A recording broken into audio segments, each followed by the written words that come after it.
Mama, hola! Guys, pwede na. Ayan, isawsaw natin dito sa sawsawan. Ayan guys, oh. Gagawin naming ukoy. Ayan guys, imekos-mekos na nila. Kami ko makatutod ko balda ko. Ayan, mapayat na po siya guys. Malaki.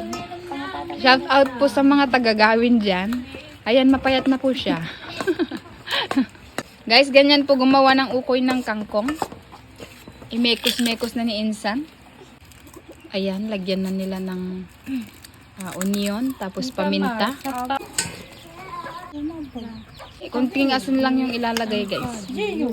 Kailangan lang nating medyo tiisin guys yung atok. So, awan peset. Kuno. Ito po ang gamit namin guys. Ito po ay aesthetic na balong. Ayan, nilalagay na po ni Miss Ganda sa panaginip yung ukoy natin. So, ayan, ayun. Perfect! Guys, perfect.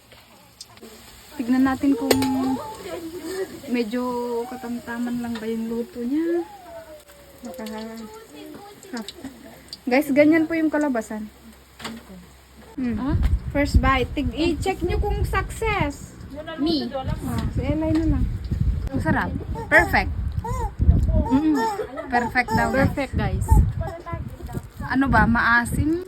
Katamtam. Sakto lang. Eksakto lang yung pagkatimpla. Ayan guys. Baliktarin na natin. Alis na maluto makpat amin naman kita na.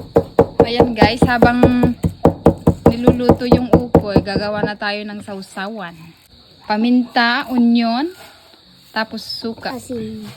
Lagyan ng asin, Piching. ajinomoto, tas konting asukal, tas lagyan ng konting tubig. Konting asukal. Yan pong sawsawan natin guys. Ajinomoto, konting asin. Tapos ilalagay na yung suka. Tapos imekos-mekos na mga insan. Masarap. Baitin. Guys, pwede na. Kain na po tayo, guys. Ayan, isawsaw natin dito sa sawsawan. Sorry.